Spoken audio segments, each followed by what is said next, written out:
atau maksud tujuan pengutusan Rasulullah sallallahu alaihi wasallam termaktub dalam surah Al-Jumu'ah ayat 2, huwallazi ba'atsa fil ummiyina rasulan minhum. Yang pertama adalah yatslu alaihim ayah, untuk membacakan ayat-ayat Allah Subhanahu wa taala, wa yuzakkihim, untuk tazkiyah, wa yu'allimuhumul kitaba wal hikmah. Saking pentingnya poin kedua yaitu tazkiyah dalam surah Asy-Syams, Allah Subhanahu wa taala bersumpah 10 kali dengan makhluknya, maka Allah Subhanahu wa taala menjawab sumpah itu, qad aflaha man zakkaha wa qad khaba man dassaha. Sungguhlah beruntung orang-orang yang mensucikan jiwanya, dan merugilah orang-orang yang mengotori fitrah yang Allah telah tetapkan dalam jiwa. Banyak orang yang menolak dakwah Rasulullah sallallahu alaihi wasallam. Pertanyaannya adalah, apa yang menjadikan orang itu menolak dakwah? Apa yang menjadikan seruan Islam itu banyak orang yang menolak? Bahkan paman Rasulullah sallallahu alaihi wasallam, satu dari sekian dan menjadi amradul qulub, menjadi penyakit hati dan harus dibersihkan adalah yang kita bahas pada kesempatan yang singkatnya adalah kalla innal insana layatagha. Sungguh sekali-kali manusia itu sangat togho, sombong,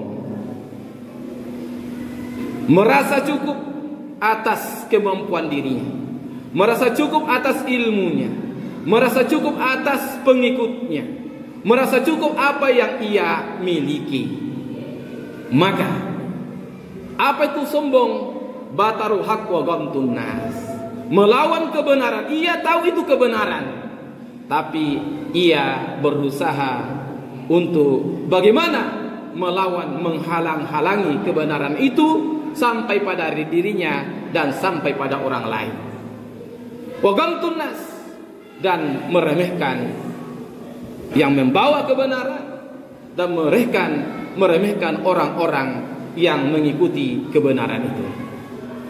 Ibaratnya botol yang diisi air, tapi kalau sudah penuh, merasa penuh, bahkan atas gitonya ada tutupnya, mana mungkin bisa diisi air. Hadirin sidang jamaah Jumat rahimakumullah, Mengapa kita harus menghindari salah satu daripada amrodul penyakit kulub ini yang harus kita tazkiyah, harus kita bersihkan dalam jiwa dan diri kita? Pertama adalah faktor kita atau makhluk itu jauh dari kebenaran, jauh dari Allah Subhanahu wa taala. Jika ada merasa sombong dalam jiwa dan dirinya, Iblis laknatullah alaihi, ketika dalam surah Al-A'raf ayat 12, ma mana'aka, apa yang menjadikanmu alla tasjudu, untuk kamu sujud kepada Adam? Ia mengatakan, ana khairum min, aku lebih baik darinya.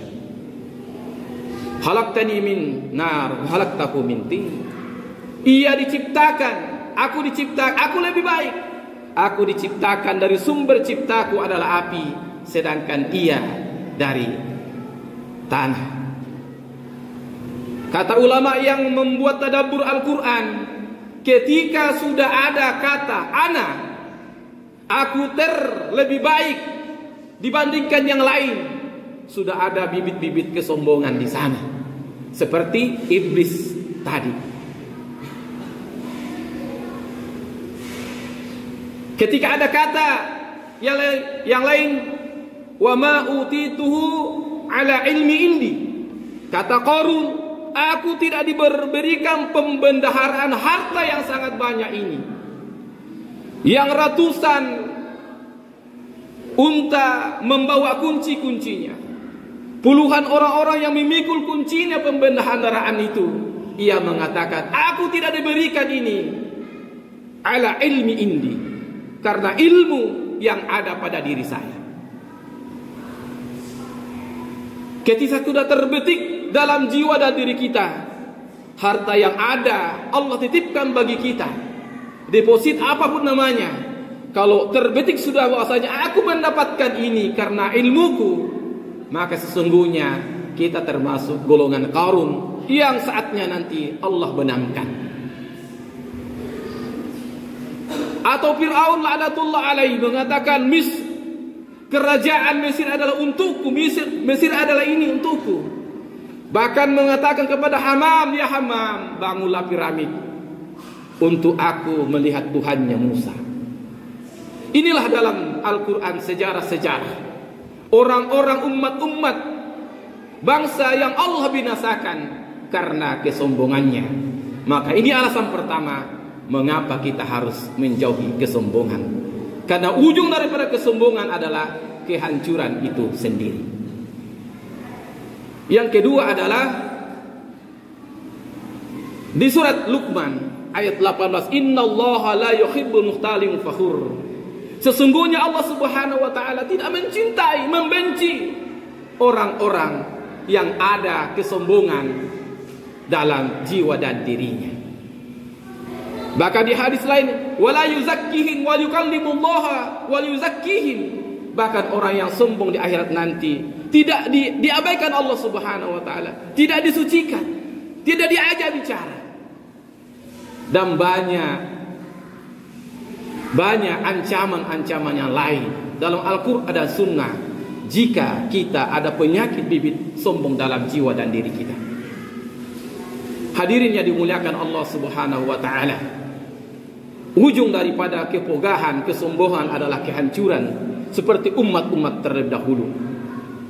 Bukankah kaum Ad, As-Samud, kaumnya Nabi Hud dan Soleh adalah umat-umat yang tata kotanya luar biasa, tidak ada bukit yang tidak dibangun di atasnya menara-menara, yang menara itu sangat tinggi dan semuanya dilapisi emas. Tetapi Allah Subhanahu wa taala membenangkan dengan samaniyati ayyam, dengan 7 malam, 8 hari Allah tiupkan angin yang mengandung, membawa pasir.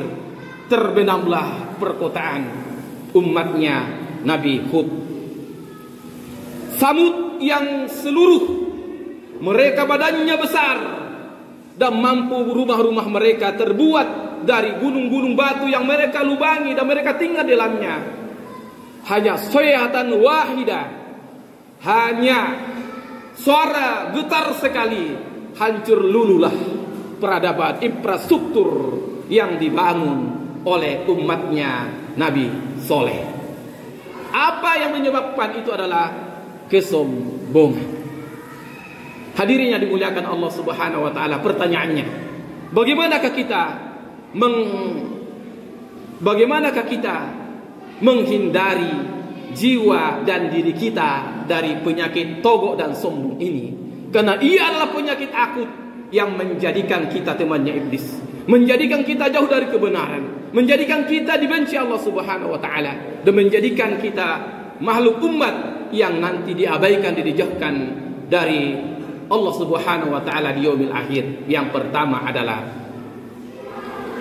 dalam surat Al-Alaq dijelaskan, Iqra bismi rabbikal ladzi khalaq, khalaqal insana min 'alaq, Iqra wa rabbukal akram, 'allamal insana ma lam ya'lam.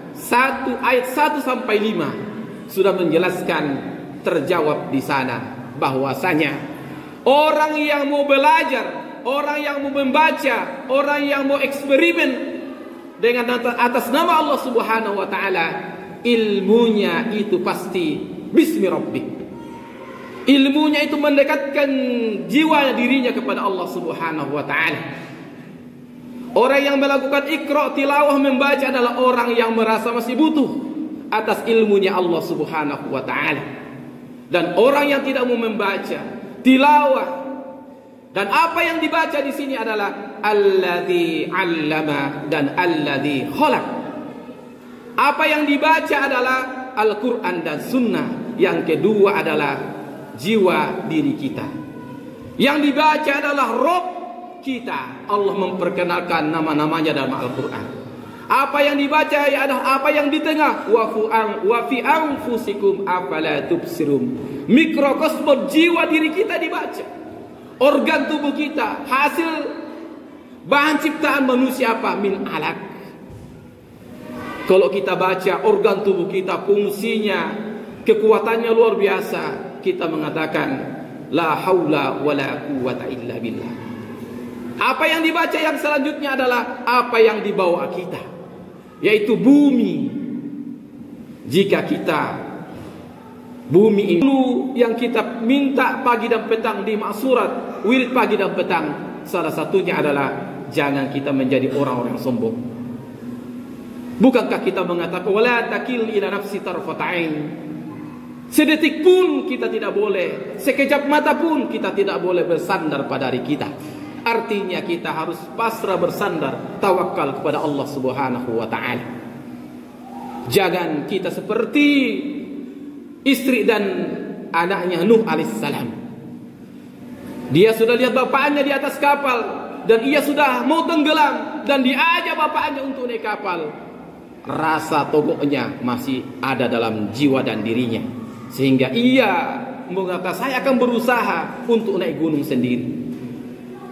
Jangan sampai kesadaran atas kesombongan itu nanti muncul amantu li rabbi Musa seperti Fir'aun. Setelah ia ketutup air tenggelam, baru ia mengatakan aku beriman kepada Tuhannya Musa alaihissalam. Oleh karena itu, jika kita ingin dicintai Allah, dicintai manusia, selalu kebenaran ada pada diri kita, menjadilah orang-orang yang haunan. Sebagai salah satu ciri ibadur rahman, haunan, orang-orang yang merendah. Lil fata muta'ali. Ilmu itu adalah musuhnya adalah pemuda yang sombong. Seperti as-saili harbulil makani ali. Seperti air yang musuhnya adalah tempat yang tinggi. Jika kapanpun kita sedang merasa haunan, merasa merendah, lain sebagainya, merasa siap untuk menerima dinasihati, menerima kebenaran dan sebagainya, maka kita menjadi ibadur rahman, bukan orang-orang yang mutakabbirin yang Allah